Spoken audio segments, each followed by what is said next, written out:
students allow us to be our authentic self in our community.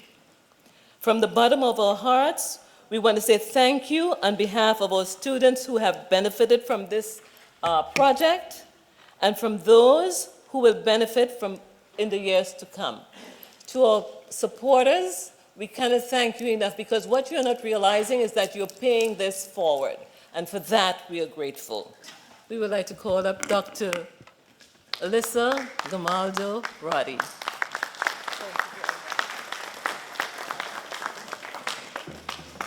Well, good afternoon, everyone. Thank you so much for this honor to be here and participate. Congratulations to our scholars. This is a really exciting moment as you not only won this award for your accomplishments, you worked very hard for the last 4 years, and this is a sign of that, right? The scholarship. But now the exciting transition coming for you, which is going into your prospective colleges and universities. So I am Dr. Alicia Gamaldo. I'm a professor at Clemson University. I'm not speaking for my university. I'm speaking for myself as a research scholar as well as a professor. I focus in on adult and aging development, and so I'm here today to talk to you as an audience, but talk mainly to the scholars as you're transitioning into college, what is going on in this current unanticipated climate in terms of the federal funding cuts and how that's affecting institutions of higher education. I'm sure you all have heard in the media, probably heard through social media, the regular general news, as well as through your own peers about the cuts that have happened. Particularly, we are here in the state of Maryland, and especially with the federal health agencies, and hearing the news. Some of you may be directly experiencing or indirectly experiencing about the work cuts that have happened in HHS, which is Health and Human Services, as well as NIH, which is one of the big federal funding centers for academic institutions. So I think it's important for the scholars to know how this is impacting you, because it seems like it's distal in terms of how these cuts are impacting. You typically think, oh, it's impacting just the research, but the research actually trickles down into the institution. It's actually creating a synergy in terms of opportunities, not just for the researchers who are doing prominent work in different industries. For mine, I focus on health disparities, but it's also impacting in terms of the potential opportunities for students as yourself in terms of getting hands-on experience, whether it's working with people in the community, whether it's learning bench science techniques that leads to innovative things such as drugs that we see on the market. You see the popular one is weight loss drug that came from research. So all of these cuts are impacting not just the research, but also the potential training of scholars like yourself in terms of adding your creativity to help the field grow and help the community be stronger and better in terms of health and well-being. So I think it's important to understand these cuts are definitely having a massive impact, and there is some concern of how this may influence decades to come in terms of where we're at with health innovation as well as productivity in products, goods, and services. So I don't want to sound gloomy here, but it is the reality that these are definitely impacting the programming that you all will have available to you at universities. But I also want you to leave a note that it's also an opportunity for us to evolve as scholars. This is a time now for you to observe as you go into your colleges. Look at what is happening around you. You're going to be taking classes, but I've always said to my students, now don't just take in the curriculum, but see how the curriculum is applicable to addressing real-world problems. Because right now we're having a bunch of real-world problems that are going to escalate. So pay attention to that as you're learning your curriculum, as you're getting some hands-on experience training, working with professors in their prospective labs. You should be thinking about how can I apply this to address the gaps I'm seeing and the issues I'm seeing in my communities. Getting involved in your communities, I think, is extremely important when you get to college.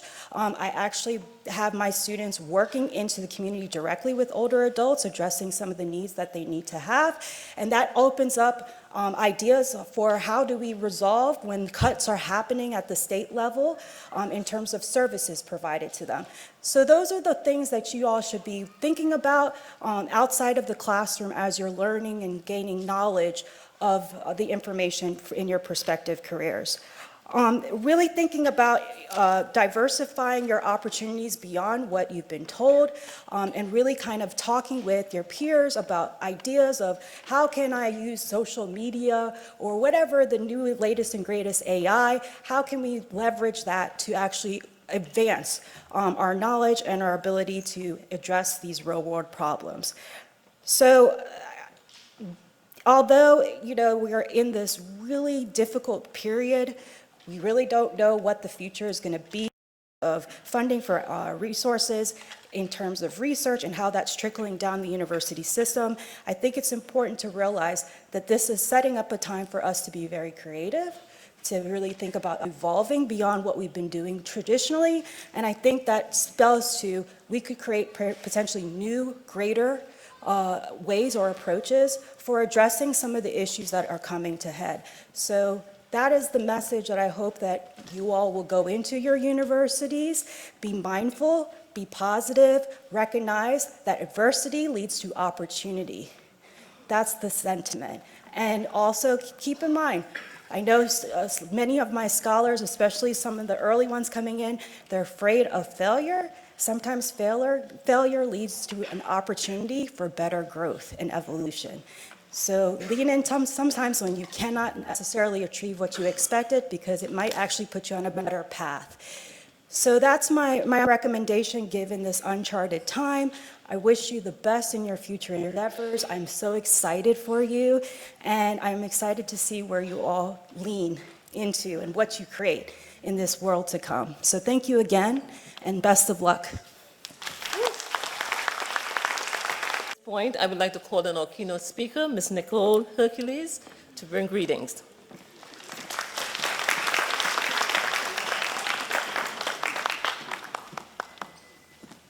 Can I just say how wonderful this is to be in a room full of wonderful West Indian people? Can we just clap it up for yourselves? You look wonderful, you are wonderful, we are greatness, we are excellence. So I am so excited just to be amongst all of you who are my Caribbean family. So I'd like to say good evening to all of you, my Caribbean family. And today we gather, not just as individuals, but as a community that's woven together by history, by culture, and by love. When we think of legacy, I think of my grandmother spending hours in prayer, on her knees, with her steady voice, her faith unshaken. And I remember my sister and I looking at each other, wondering what this lady was doing, praying for an hour. But she was covering every single person in our community, in our family, in prayer. And we mimicked every word, every movement, believing that in that moment we were shaping something special and divine, and we were. Legacy, and you guys are a part of that. Everything that you're doing is building something that's better for the next generation that you're leaving. It's in our history, it's in our traditions, it's in the examples that we follow. It's in our beautiful calypso music, it's in our soca, the beat that goes right through our veins. It's in the way we celebrate life. It's in the joy of coming together as people. It's in the stories told, the wisdom shared, and the strength passed down. It's in the unshakable truth that we are bound together by something greater than ourselves. Legacy is just what we leave behind. It's what we are doing right now. It's the heartbeat of the Caribbean in everything we do. It's the joy of climbing, the strength in adversity, the celebration of progress. It's our history and our traditions. It's the resilience that carries us forward. Legacy is the love that's passed down from one generation to the next, our stories, our sacrifices, our unbreakable spirit. And that's something as Caribbean people we know to be true. We have an unbreakable spirit. I'm going to talk a little bit about my legacy, about my family, because we stand on the shoulders of giants, every single one of us. And I think of my grandfather. And he's a man who, had he known that he would have things in his name, he would hate it. Because we do things for the right reasons. We do things because we love community, because we love village, because we love tribes, because we want to lift people up. But my grandfather built the educational system in St. Vincent and the Grenadines. And to this day, there's now the Charles Duncan Hercules house, where his legacy lives on, where students continue to grow and dream. And I'll preface this again, for my family, our life is to love the Lord and serve him faithfully. So having his name on something is not an honor for us. The honor is truly serving the Lord in all that we do. And I'm also going to talk about my grandmother, the same one who prayed for hours over each and every single person that lived in her community, in her family. My mother was 16 months old when her father passed. My grandmother raised 5 children. She built a real estate company and moved to the States. To this day, that real estate company has become an inheritance to myself and all of my cousins, all college graduates, all impacting the world in a positive way. That's legacy. That's the things that we do as people in the Caribbean. We don't get down by things that may be fearful. We allow it to create something for us to build for the next generation. Now, those blessings are continued to be passed down to myself, all my cousins, and her great-grandchildren that she didn't even know. And my late father, Wendell Hercules, was a pioneer and an engineer. He represented his beloved country of St. Vincent and the Grenadines, setting a standard of excellence in track and field, forging a path that others would follow. We now have the Wendell Hercules National Track and Field Championship every year held in his name. Again, he would hate this. He would not want something in his name.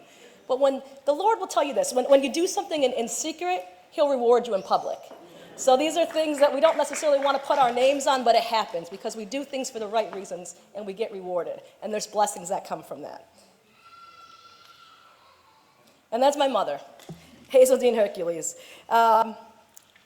She still lives in Rochester, New York, where I am. And unfortunately, I've tried to do everything on my own, right, and build my legacy. But anytime someone hears my last name, they say, "Are you related to Hazeldine Hercules?" I'm just like, "Oh man, can I do something on my own?" But that's her legacy. I remember sitting in rooms like this, and the way she would captivate an audience, hold them in the palm of her hands, every pause, every inflection, just to be able to love people from a pulpit. You could feel it, it was intangible. But that's the legacy that I got passed on to me, because anywhere in Rochester that I am, I received that abundant blessing from the work that she did, the favor that's been passed on. That is legacy. And now I'm going to kind of go into my own story. I followed in my father's footsteps, becoming a Division I athlete and playing professional soccer. I played semi-professional soccer when I was 16 years old. And an inner city coach saw me playing, and he came up to me and he said, "I need you to work with this group of kids in the city of Rochester." And I didn't know what he meant by that at the moment. But I went and I worked with this group of kids, and I didn't know how to coach at the time. But I was a great dribbler. I'm a fan of Brazilian soccer. So all I could do was really teach them how to dribble. So I said to this group of kids, I said, "If you can take this ball off of my foot in 2 minutes, then we'll do what you want to do. But if you can't, we're going to do what I want to do." So after a minute and a half, these kids couldn't take the ball off of my foot, so we had a wonderful skills session. And at the end, we had a Q&A. And there was a young black girl named Camry who looked at me, and I see her face to this day with this puzzled and confused look. And she said to me, she said, "Where are you from?" She asked me where I was from. Do you guys understand why she asked me that? Because she didn't think that a black girl should be playing soccer and should be that good at it. She believed in her heart that there was something that wasn't for her. And since that day, I made it my life's work to make sure that there's no child that looks like me who would ever believe that there's something that is not for them. So I've worked for a long time. Thank you. So I created the Rochester City Soccer League, and it's a league that addressed those issues. It's not about soccer. I could care less about soccer. I couldn't care about it, right? I care about the way that we impact our youth. I care about the graduation rate. I care about keeping them safe. I care about making sure that they thrive as individuals, as human beings, using their God-given gifts. That was one of the things I was able to do. I also created Champions Rise Here, which was national inner-city clinics. And I would bring in the best coaches, business members, and professional players so that those black players and those black youth in every single community could see someone who was the best at what they do, who is black, playing a sport that they don't believe they should play, right in their face, knowing that they're part of a community. But you know where that comes from? It's our Caribbean way, to surround people with a community that loves them, that will lift them up and will allow them to do great things. So we did that across the country. From there, I was appointed as the first female lead of the United Soccer Coaches, Black Soccer Coaches Association. Now, many of you guys know Lincoln Phillips. And Lincoln Phillips was the founder of this group. So I can talk about Lincoln for 100 years, so I'm not going to do that. But you guys know him, and you know the work that he's done. And I'm proud of the way we've been able to advocate for coaches, to create hiring procedures, to be able to create opportunities for our coaches to fight discrimination, to fight hair discrimination. There's so many things that we've been able to do to advocate for ourselves. Most importantly, to make sure that our coaches and our players are confident and they know they have community and a group of people who they can always look to if anything ever happens. So I'm incredibly proud of that work. From there, once I resigned from that position, the Nicole Hercules Award was created. I hate this as well, but it's just a testament to the work that we do when we care about people. And I was also appointed to the United Soccer Coaches Board of Directors from that point. And last month, my youth club named the Nicole Hercules Field in my honor last month, which was insane. It was very crazy. So what I want to do right now is I want to talk about the legacy in this room, the community building that's being done in this room. And I'm going to improvise, because I love what I saw between these two here. They sat down, and they were already coming up with ways that they're going to serve our community. And you didn't know I was listening, but this is what our community does. When they get together, we always figure out what we can do for others. I love that. So I just want to talk about the legacy that's alive and well in this room. It lives in the work of the Caribbean Students Scholarship Foundation, an organization rooted in service, education, community.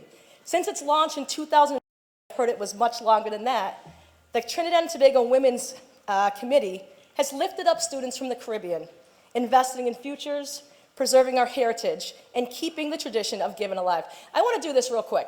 Can everyone who's involved with the Caribbean Student Scholarship and the Trinidad and Tobago Women's Working Community please stand up? Because I don't think people understand the type of work it is to do something like this, to create legacy that's allowed people to, and give them some serious love. Give them some serious love. I know we sit in this room and we think it just happens overnight, but these people put time and effort into making this happen, and we have to commend them and pour into them the same way they pour into everyone else. And now I want to honor our scholars. So proud of you guys. I was reading these bios, and I'm like, my gosh, they're not just talking about what they want to do in the world. They're talking about the impact they want to make. Lord, you fired me up, man. And I'm covering you guys in prayer. Let's just know that, okay? So tonight, as we see this future, your futures in motion, you as scholars, you're proof of our ancestors' prayers. They were heard. That foundation was solid. The path has already been paved for you. And I just want to do you guys a favor, make sure that everyone in this room makes some noise and gives every single one of them the type of love and appreciation that they deserve for the hard work they put in. So I just want to go person by person. I know Danae's not here, but she's a fierce intellect, a tenacious spirit. Is she here, Danae? No, okay.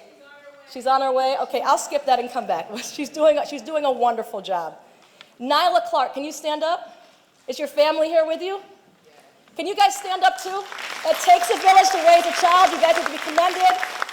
Nyla is a leader in media education and service. Nyla's heart is rooted in community, and her vision is set on advocacy. Look at that. She wants to be an advocate. Whether inspiring young minds in the classroom or leading through journalism, let me tell you why that's important, Nyla. It's important that you craft a narrative that fits for you and fits for our community. You tell the stories. You write the stories. It's so important that you do that. And she'll soon be taking her talents to Townsend University to study human and family service. We're so proud of you. Nadir James, a cybersecurity, is your family here with you? It's all right, it's not too bad, okay. A cybersecurity visionary with a passion for uplifting others. Look at this, man, uplifting others. Nadir spent more than 300 hours mentoring and guiding youth in his community. And I hope I don't say this wrong, but with a CompTIA or TIA, Security Plus certification under his belt already, he's willing and he's ready to go in the evolving world of cybersecurity. He'll be attending UMBC. Please clap it up for this young man. Gosh, man. I love how you guys are doing things to serve the world. And now we have Camila Bailey. Is your family here with you? Okay, so where's your family? Stand up. Your family too. We want to celebrate all of you. A creative powerhouse blending fashion with activism. Come on now, right? Camila is a storyteller through design for early ventures and internships at Baltimore Fashion Week. She's already carved a space for herself in the industry. As she begins her studies in international business at George Washington University, she'll continue to shape fashion into a platform for empowerment and justice. Look at who you guys are raising up. Come on. Well done. Then we have Gianna. Stand up, Gianna.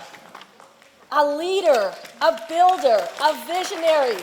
Gianna sees real estate not just as construction, but as transformation. Gosh, from the mouths of youth, my goodness. As she earns her degree in finance at Howard University, she is preparing to lead sustainable development projects that uplift communities.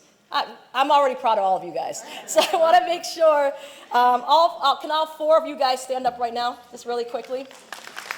I want each and every one of you to know that you are given a gift that is only given to you. No one else can do what you are called to do in this world. The Lord has given you something that is in you and you alone. So when you wake up every morning, you wake up on fire to do everything that you are called to do. And know that this community of people will always stand beside you. You will always have people who look after you, but make sure that you get up in the morning and you do your work to master what you do so you can make the impact on this world that's going to allow you to leave the legacy that is known to be Caribbean. All right, so we're proud of you guys. We're going to love on you guys. And we want to make sure that you guys are doing everything that you can. You guys can sit down, sorry, to be successful. And just finally, I just want to just make sure everyone who's in here, whether you're passing on a family recipe, teaching a child to dance the soca, serving your community, or praying over your community, offering or receiving scholarships, you're building legacy. For those of you who are not religious, we can call it community building, but I won't leave here without saying try Jesus, okay? Because grace, love, and favor, it's real. And God that has created things for my family, he's still working in this room right now, okay? And just as Christ has left a legacy of faith, fellowship, and service, we too are rooted and created to build communities rooted in love, unity, and purpose. So I just want to make sure that in closing, I want to thank everyone for welcoming me here today. I want to thank the Trinidad and Tobago Working Women's Committee, the Caribbean Scholarship Fund, to our youth, to all of you. I want to thank you. Here's to our scholars. Here's to our legacy. Here's to one Caribbean. Here's to the love of the Caribbean. Thank you.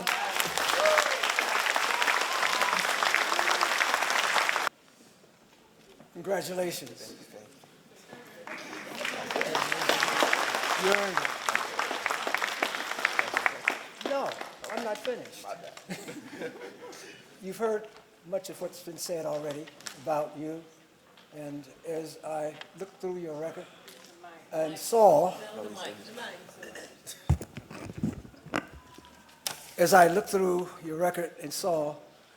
the great accomplishments you had made, not only in cybersecurity and also in your love for Caribbean music, and also the fact that you've worked at the municipal level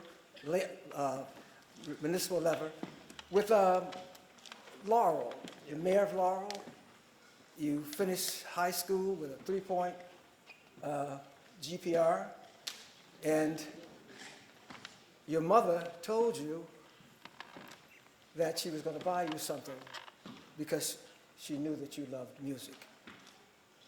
But the great part of that was, as many of us understand and are experiencing even to today, is that 3-generation power that comes with growing up. Your mother, your grandmother, your great-grandmother. And, I beg your pardon?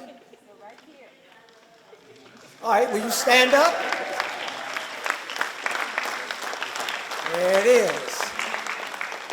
And that's something that all of us have an opportunity at some time to experience. Your mother said, since you like music, I'm going to buy you a clarinet. Bought you a clarinet. But this is the beginning of another life. She bought you a pan. And it gets very serious now when you get that instrument and learn it, and you play for them, and you say that your Caribbean heart was born, and you want to go to Trinidad and Tobago one day. And so I'd like to just mention some things that might be important for you when you go. A people, a nation, a history that has changed almost every form of education, drama, theater, you name it, from the universities and at schools as well. The pan. Now, one of the things that I would hope that you would do, I didn't get a chance to look at the MBC's catalog, and I didn't see panology in it.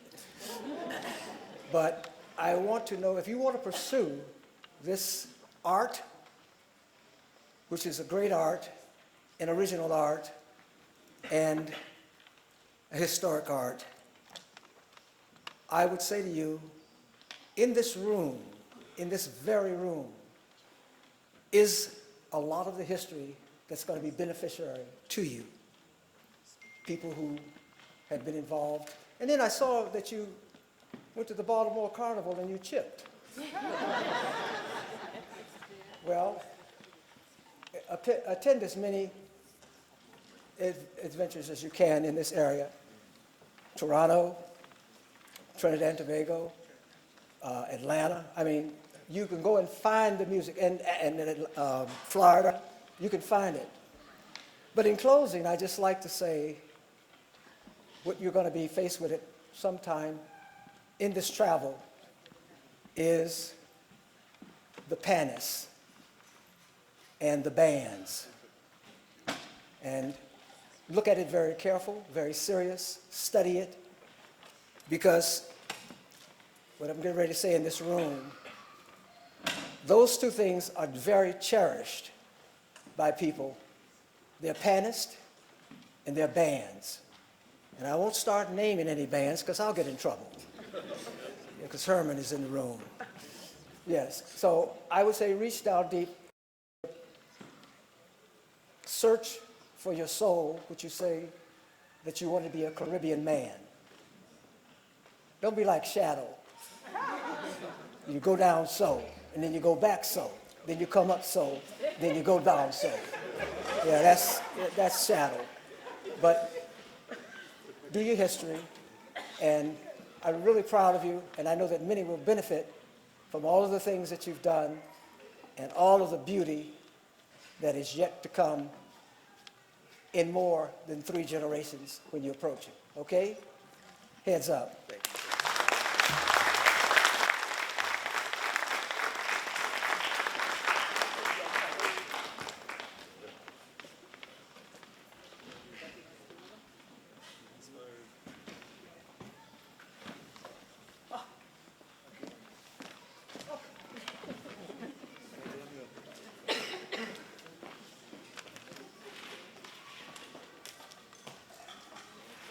Miss Bailey?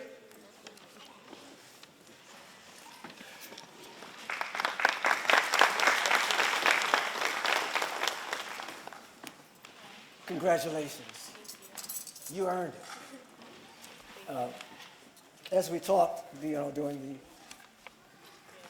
you said that you wanted to go into the fashion industry. And as I read through your notes and saw that you had done some very significant things, very significant, that are going to serve you through life. One was your heritage, the heritage of 3 islands, Jamaica, Guyana, Trinidad. Just Jamaica and Guyana. Trinidad is yet to come. But I think that as I read it, and I saw a couple of very important things that you're already prepared for. Your work that you did with women's political active groups. And that thing you did in Baltimore, the fashion industry, where you handled all of the techniques, staging, this, that, and the other. And I found that to be very important because I used to do that all over the world. I used to travel with musicians all over the world. And two things that I remembered, if you're going to stay in that business. When are the banks going to be open when the concert is finished so your musicians can get paid? That becomes important. I would say that as you go, and when we talked on the phone, you said in this fast of what you were going to pursue, is I talked to you about fabrics, textiles and fabrics. And there's a textile museum in D.C. And find out about fabrics and textiles. And I don't know if I told you the story of your grandmother who used to make quilts. And she lived on a plantation, Douglas Plantation, in Alabama. And what she said they used to do, they made aprons with two pockets in the front, but they had a pocket on the inside of the apron where they stole cotton to take back to make aprons. And they made quilts. And today now, a lot of those quilts that were made in the South are called folk art and selling for millions of dollars. So expand your knowledge, as you said you would, on these things. I would say that your students are really going to gain a lot from what I read about you. I congratulate you, and you are fantastic. Thank you very much.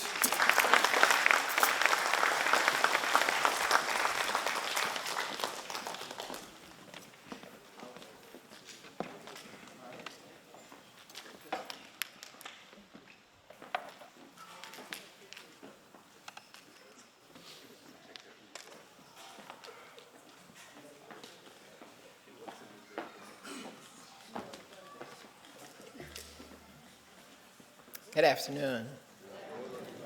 My name is P, and I have the pleasure and distinct, oh my goodness, opportunity to welcome and introduce to you Nyla Clark. Nyla, come join me.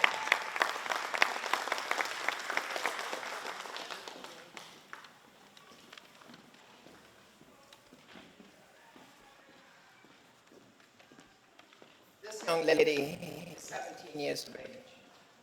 She would not celebrate her 18th birthday until later on this month. She's a high school graduate who, in August of 2026, will join the freshman class at Towson University. Her father is from Jamaica, and he's here. Please stand.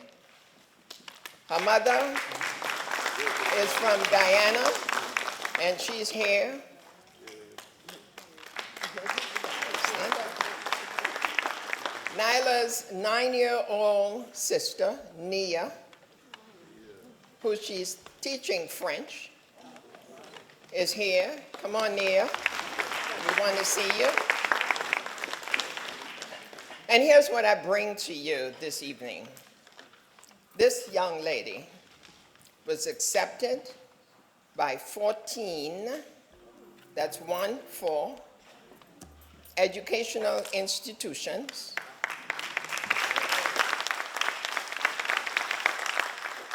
14. She teaches basic French, and I am one of her senior citizen recipients. Bonjour. Bonjour.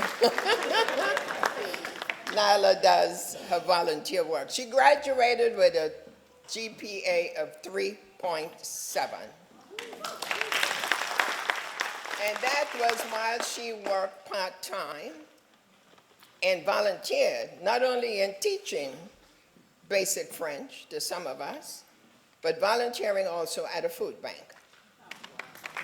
3.7. Nyla, in the midst of it all, was taking AP classes. I'm not going to bother to tell you some of the classes she was taking. you know, just the chemistry and but she's on the National Honor Society, and she is on the Prince George's County Community College Dean's List. Nyla's goal is to be a social worker with an emphasis on kids in the foster care system. And more importantly, Nyla graduated among the top 5% of Maryland scholars. The Caribbean, a child of the Caribbean. Congratulations, Nyla. All the best to you. I know you're going to do great things. Your grandmother and your grandfather wanted to be here for you, and so were your uncles. You come from a big tribe. Everybody wanted to be here. All the best to you, and take good care.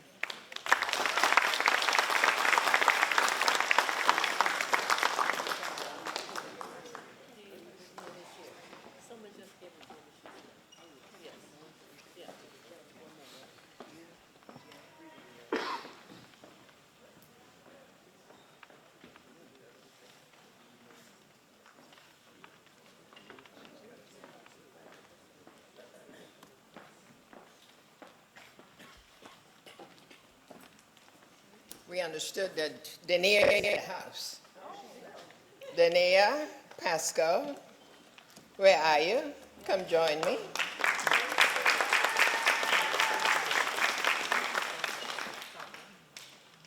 Ladies and gentlemen, this is a Howard University sophomore.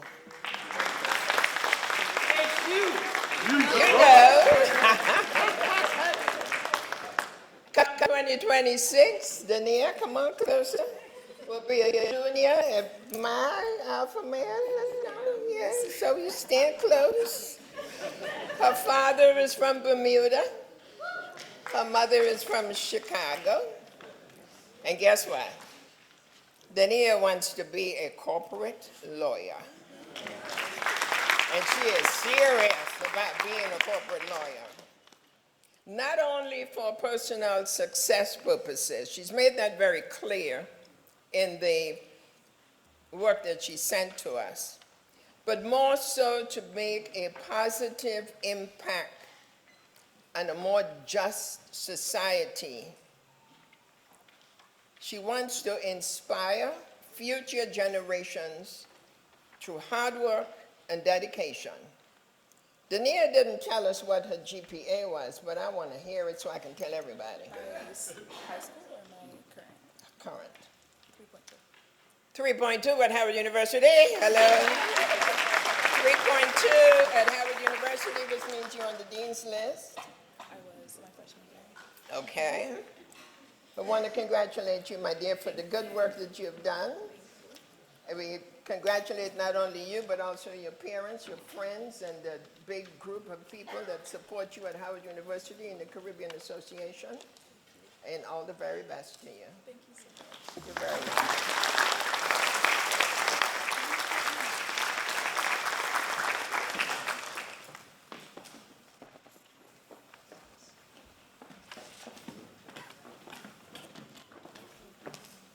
Great evening, everyone. My name is Desiree de Flerman. They call me Dr. D for some reason. It gives me great pleasure to introduce our next scholarship recipient. She is an outstanding, enthusiastic, and articulate scholar who recently graduated from Howard University.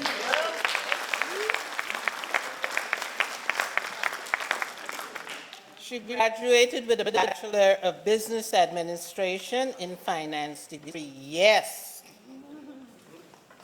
During her college educational journey, she consistently demonstrated brilliance, and she received a study abroad scholarship for academic excellence in Barcelona, Spain in 2024. Her innovative essay, which was shared with the advisory board members, revealed things about her spiritual walk and served testimony of her resilience. She turned the pain that she felt after losing her mother into her purpose to educate, empower, and support young people who may have similar painful experiences. Her strong commitment to mentoring, being a sexual health volunteer, and managing and evaluating real estate are extracurricular and community service activities which align with her career goal to be a leader in real estate development. She's passionate about the connection between housing and health. I am confident that she will make a significant contribution and preserve our Caribbean legacy as she has promised. This afternoon, I am proud to introduce to you Miss Gianna Robinson.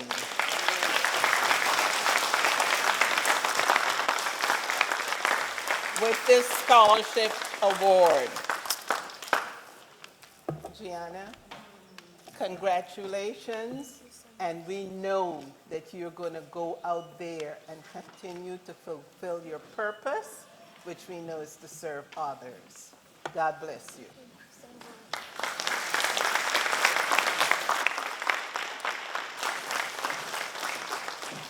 Thank you, Dr. D, and all the advisory board members, and congratulations again to all of our recipients. You would notice that we did not hand out certificates. That's because we left them at home. So we will be contacting the students and the school about this. But Kwesi probably is going to think and say that, Deanne, if you don't do this, you would miss an opportunity. I am going to make a pitch right now to help us to support this program. The reason I'm doing that is because Gianna brought it home for us this year. After she had completed her interview and the advisory board decided that she is deserving of a scholarship, we found out that she was in dire straits financially. Some folks asked, how could she even enter a classroom owing this amount on her balance? Well, it was because money promised, money not delivered. And we, the Women's Committee, were flat-footed in dealing with this.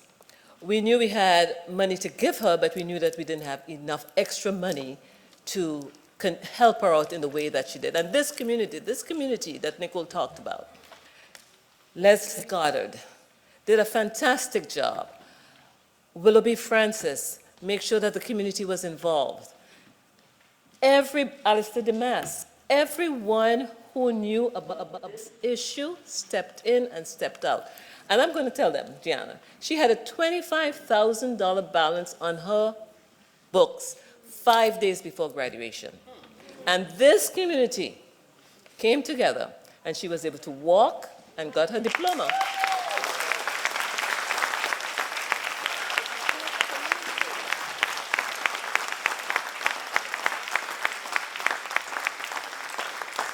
She was able to walk and got her diploma, made her grandmother and father proud, and the community as a whole. We felt as though we had done something, but we hadn't done enough.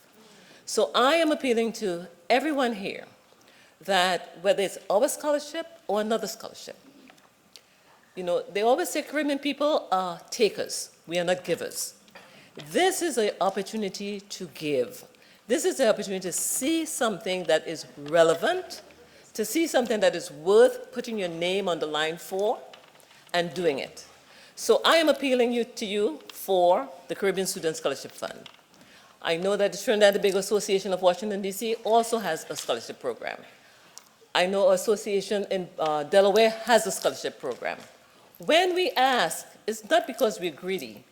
We ask because we see that something can be done with it. And I'm appealing to you today to make that move, make that shift, because the change is coming. Thank you.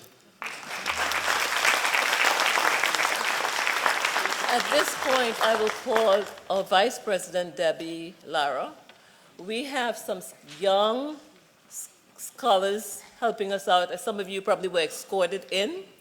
And we want to take the time to say thank you to them by presenting them with an award. So Debbie is going to do that presentation.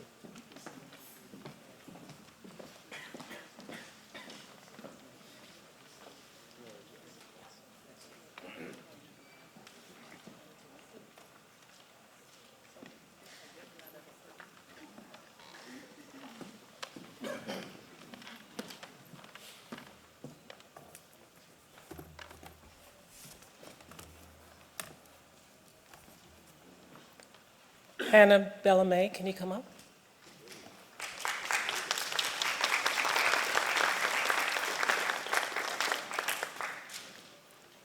And the certificate reads, "This is awarded to Hannah Bellamé in heartfelt appreciation of your selfless dedication and unwavering commitment to volunteering at the CSSF, Inc. on June 1st, 2025.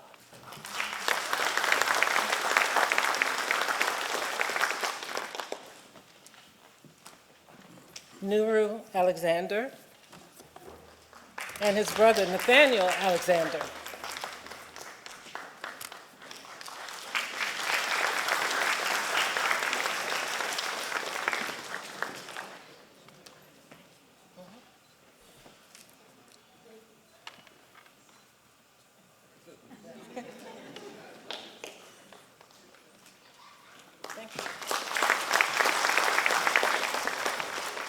Kenzie Young.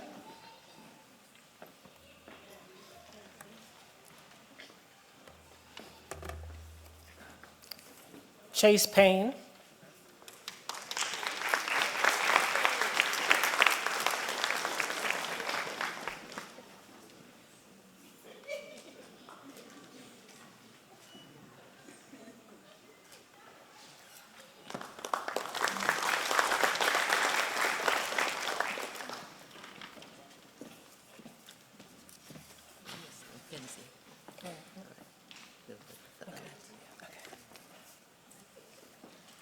Before we move to the next segment of this event, I would like to ask our ambassador to come on up and say a few words. Thank you.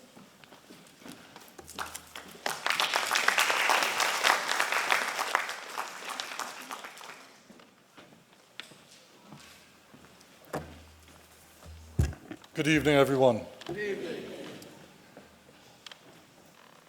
I don't have the words to express the depth of appreciation I have to the Working Women's Committee for inviting me as I prepare to return to Port of Spain to once again celebrate our Caribbean community.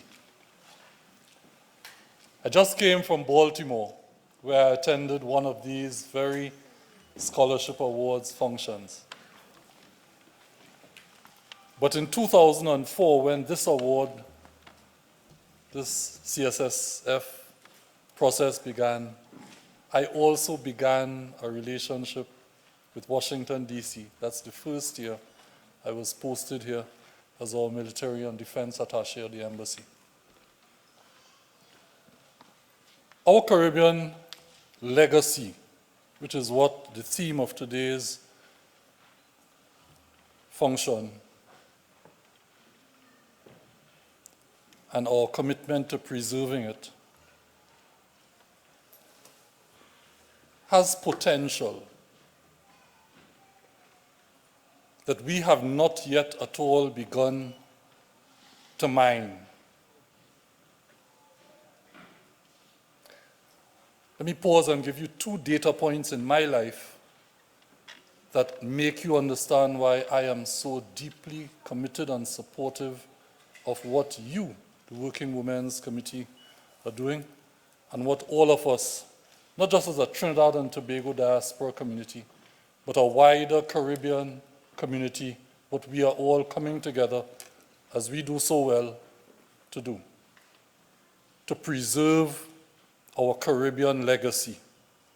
Our heritage is richer than we have yet been able to communicate to the rest of this world, and the time has come for us to do so. At the age of 9, in a community in Trinidad and Tobago called Movant, at the age of 9, Mavis John looked at me as a 9-year-old and called me a black general. At the age of 18, in the hallowed halls of Trinity College, Mocha, Willow, senior alumnus, Terry. In those hallowed halls at the age of 18, while I was preparing to conclude my high school or secondary school education and getting ready to head off to start a military career, my Spanish teacher looked at me and said, "You're going into the military? You should go and study international law and go to The Hague and be an ambassador."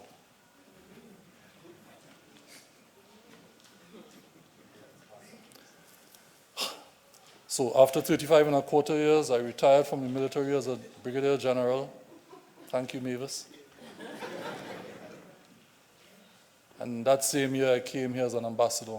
Thank you, Mr. Curry.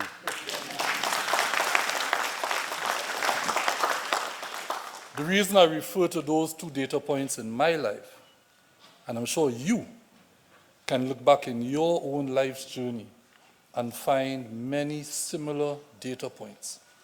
You would find many experiences like that where people in our Caribbean communities have placed what I refer to as their chisels on our lives to shape us into what we have become. What we are doing here today, when we come together as a Caribbean community and celebrate excellence in our young people, early in life, but still with a bright, bold future ahead of them, is that we invest into them the richness of our Caribbean legacy and heritage, and we must never shy away from doing that wholeheartedly. That's why I'm here today, to add my voice, to say congratulations to our scholars, to say to everyone in this room, thank you. Thank you for showing up. And again, as the motto of our great nation, Trinidad and Tobago, says, I could say that. Let us all continue to aspire. Let's continue to aspire to the things that for so long have evaded us, that have been elusive, the development aspirations that we've had as a people, all of the other things that we want to do to give to the world. Let us come together as we are doing today to celebrate these young scholars, continue to support them, and show to the world all that we have to give. Thank you. Thank you. I prepare to head back to Trinidad and Tobago after a tenure here where I think I came and I did what I had to do. I leave it now for us to continue to do what we all have to do. Working Women's Committee, be assured of my continued support, and my dear wife, my bride, who, for those of you who don't know, I knew when I was 5 years old. We'll talk about the story one day in the village of Mova. Yeah? That's the richness and wealth of our heritage and legacy. Thank you for preserving our Caribbean legacy. It's not just a single country in the Caribbean. It's an entire region of people. We know each other.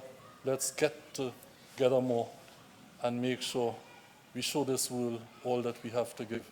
I love you. Thank you for your support while I was here. God bless you, and I will always love you. Thank you.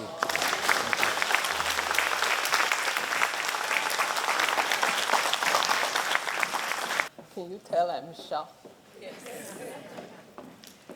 And forgive me, I'm also a little emotional. This past month and a half, I've been grieving this sudden death of my brother, and the tears just keep coming. But this is really tears of joy. I am truly, truly honored to receive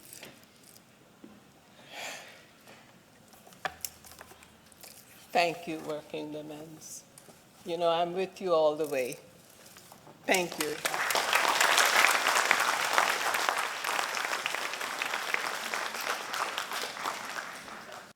And you'll be able to identify with him. It's not easy to describe this individual and all their contributions to this community, because they have done so much good for every group. If you have a group, he's there. Every organization, he's involved.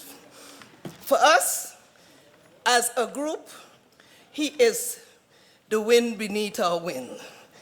You call him, how many tickets you giving me? He sell 30 tickets. You have a boat ride, he could almost send out the whole boat. I am not going to beat around the bush with this guy. He has been an asset to our Caribbean community, and there are no words that would satisfy or properly describe his contributions. He has been an active member of his beloved Trinidad and Tobago Association. He was a parliamentarian. He's the gatekeeper.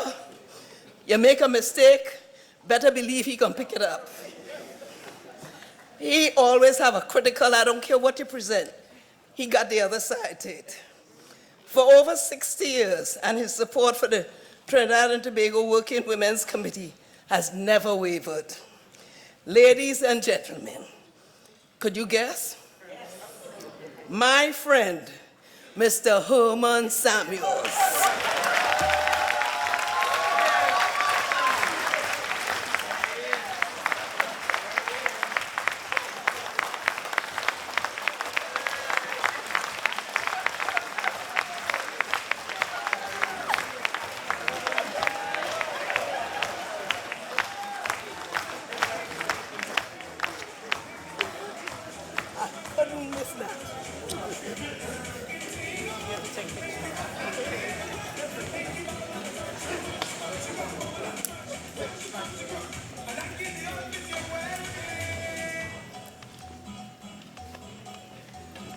Got it?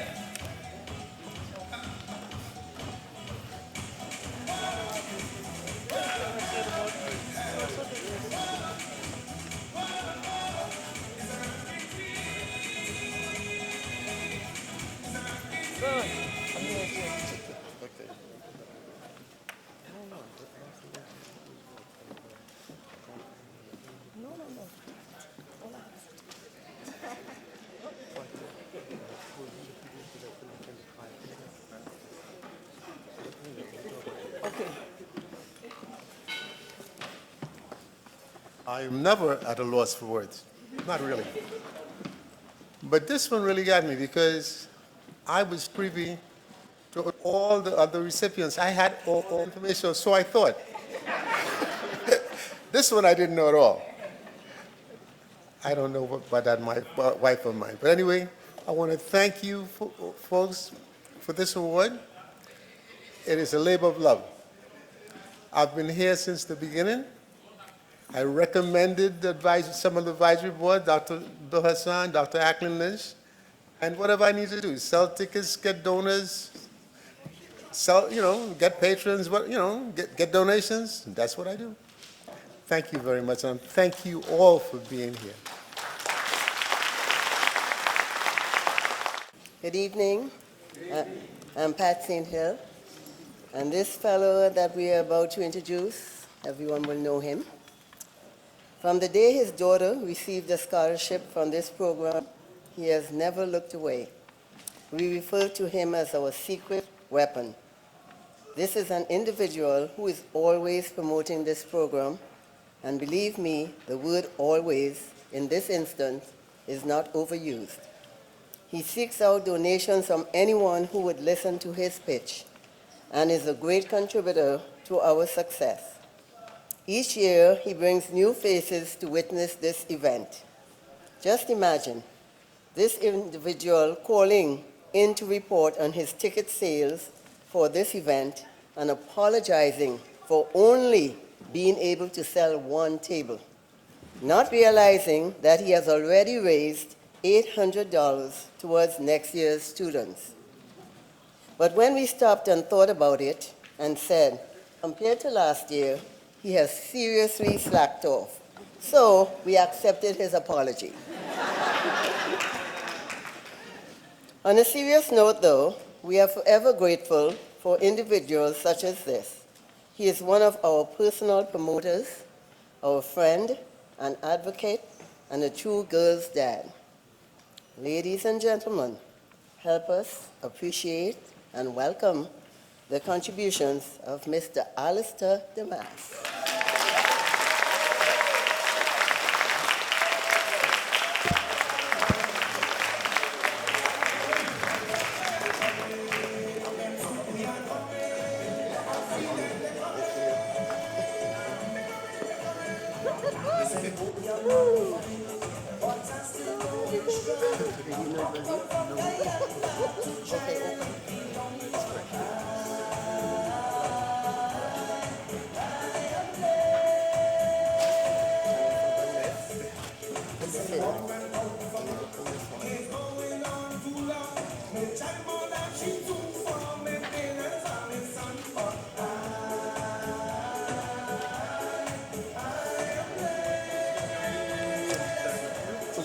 And there you are. Have one with you.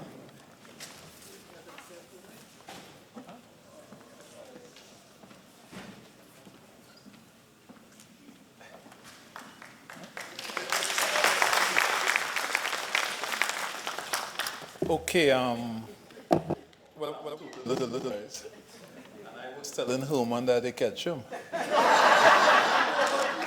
Because I was just telling them that I showed that Herman's certificate was written right in his living room and he didn't know. You know, but anyway,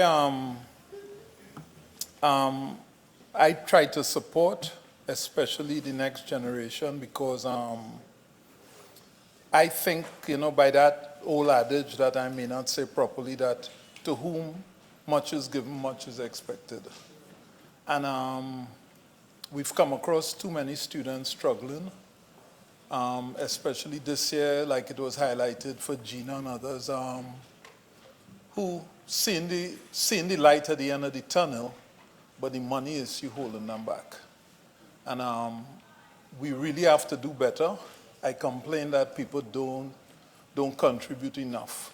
But this year with Gina, it really kind of raised our hope. For example, somebody was going to give me $700 for Gina, and I called Gina, and I was really surprised and happy when Gina could tell me she already hit the figure, and she will look to see if anybody else wants. And that is the attitude that we want. And I guess I'll continue supporting in whatever little way I can, and I really hope that everybody else will. Thank you for this. I'm still surprised, you know. I talk to Deanne all the time, and I'll get her for this. Thank you.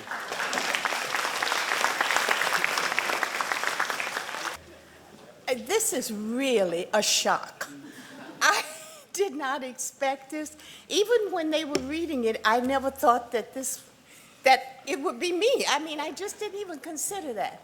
Let me just say to all of you, I am not a born Trinidadian by any means, but I was married to someone from Trinidad and Tobago, Harold McKell. And if you knew Harold at all, you had to know that he was Trini to the bone. He woke up with things about Trinidad, and he went to bed talking about Trinidad and what he could do to help the community. So it is with a lot of pride that I not only accept this for myself, but also from him, because he instilled in me the desire to become part of the Trinidad and Tobago community, and I have tried to do that through all of the years. One of his biggest things was a scholarship fund, and I hope all of us here tonight will continue And there are two scholarship funds, not only this one, but the Trinidad and Tobago Association Scholarship Fund. There are so many young students, and I have worked with students at a different institution for more than 20 years. And students all over the world need help if you can provide it for them. So please continue the support of this organization or any organization that helps young people get the degree and do the work that they are intended to do in this world. Thank you to all of you. Okay. I served in the military for a long time. I thought by now I had a good sense of when to spot an ambush or a surprise. But especially since I had given my greetings already before, I did not anticipate this, but thank you. Thank you. I came here to serve, and this community supported my service. There are no words that could express my appreciation. These tokens will be cherished, and every time I look at them, I would remember every association, Working Women's Committee. Yes, in fact, you were the first that I met. So yes, the others followed and heard the same thing after. Yes. But thank you all. I said earlier the importance of making sure we preserve our legacy and heritage. To all of you who have supported what we're doing here, please continue. You have done remarkably before, and up to now, there's just much more to be done. My wife and I are deeply grateful. We've come here, we've done what I think the Lord had for us to do, and now we're on to the next purpose in our life. But be assured that we will never forget or cease to appreciate the relationships that we had with all of you. I sat there looking at those coming up to receive awards, just bursting with, the cheeks bursting. Happy to see some people being surprised too. But thank you. Thank you. I didn't have a chance in my earlier remarks to express my appreciation to the keynote speaker. I came in, I sat in the back while he was speaking, but those are powerful messages.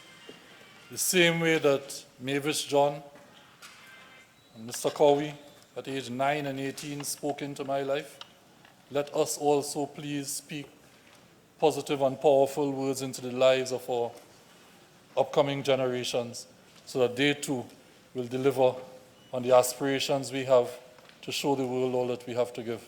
God bless you, and thank you again. Thank you.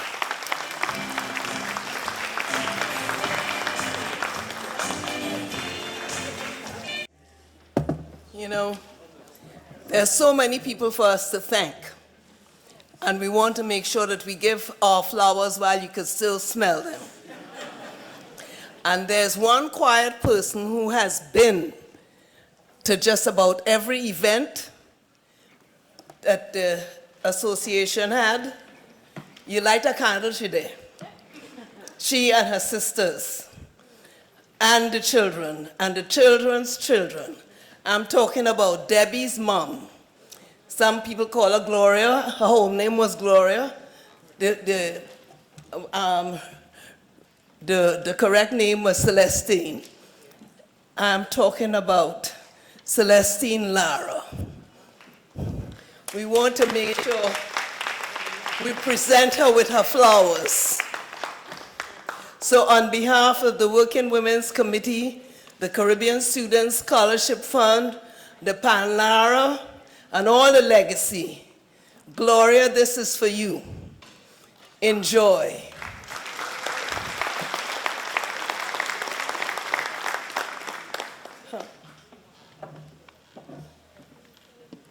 That's Debbie. You want to say a couple words on behalf of your mom?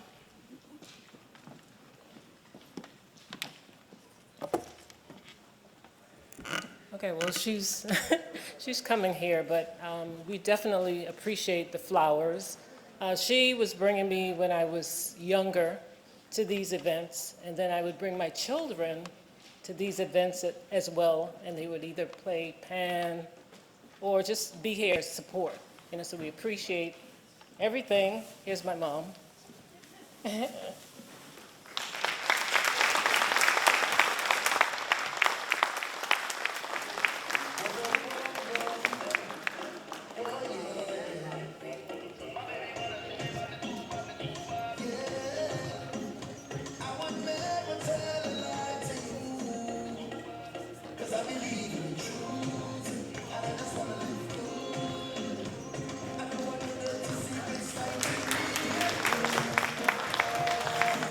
you.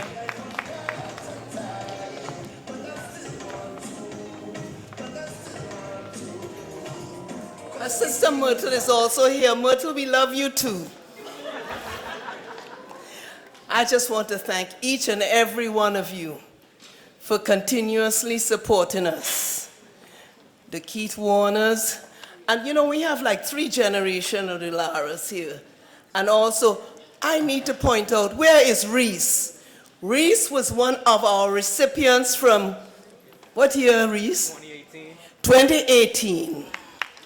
He is the grandson of Dr. Keith Warner, and he has done well for himself. You have your master's now? A project analyst. I'm a project analyst. See all these fat words I don't know. But we are happy that you're here. Another person that is here, where is Hudson? Hudson Primus, one of our past recipients. And I'm beginning to lose the years. Hudson and both Kashana Fair, they are his past recipients who have participated with us. And I'm forgetting somebody else that I noticed. Anyhow, we are grateful for those who come back and say, thank you in one form or another. We keep the legacy going. And as you can tell, I am getting old and tired. I'll just speak for me. So, come ahead and replace me, please. Again, thanks one and all. And I think we still have time to shake a leg. Okay? Deanne, you want to add anything? Okay, well, thank you. Bill Hassan, thank you for that picture. We'll have it up next year of Sparrow. Sparrow in his youthful years. Thanks a lot.